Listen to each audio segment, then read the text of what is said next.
מה אתה מצלם? איפה כולם?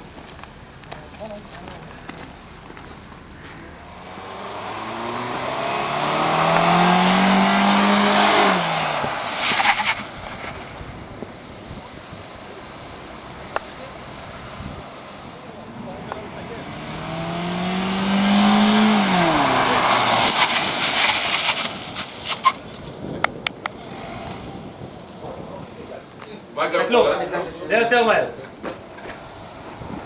פול ברק. האוטו נעצר ופונה. הוא מהר מדי, וברגע שזה לחצתי על הברקס.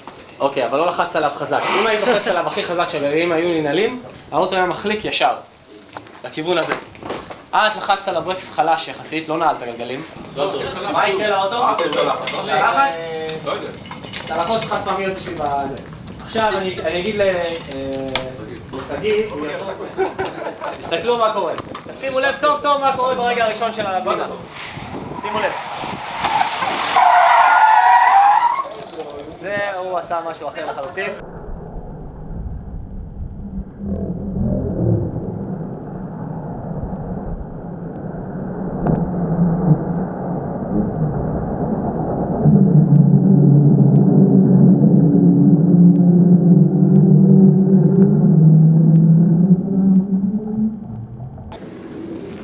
הוא סובב עכשיו הרבה הגה שהוא גולם חזק.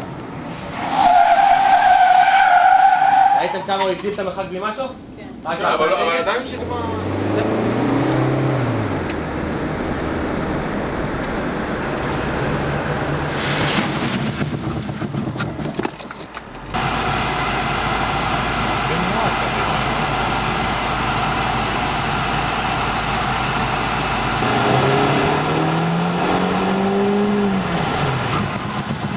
בוא'נה, יש לך פליטה מוקדמת. אקסוס.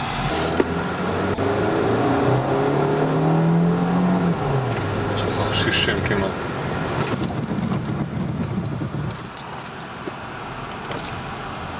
יפה מאוד. אתה לך קצת רצית להוסיף? כן, לא יודע, אני לא מצליח להיפטר מזה, אני מרגיש את זה ולא... ותיקה. עכשיו 50. קו ישר פשוט בעולם בלי מסתרום, אתם רואים שאוטו פלס. פלס, לא התהפך, זה לא הוליב פה, זה העולם האמיתי, האוטו עוצר ישר. הוא אפילו מגיב במרחקים די קרובים לאספלט. זאת אומרת, ברור שזה נמרח יותר הברקס, אבל עדיין. האמת, זה בעצם עצמאי לכל גלגל. כן.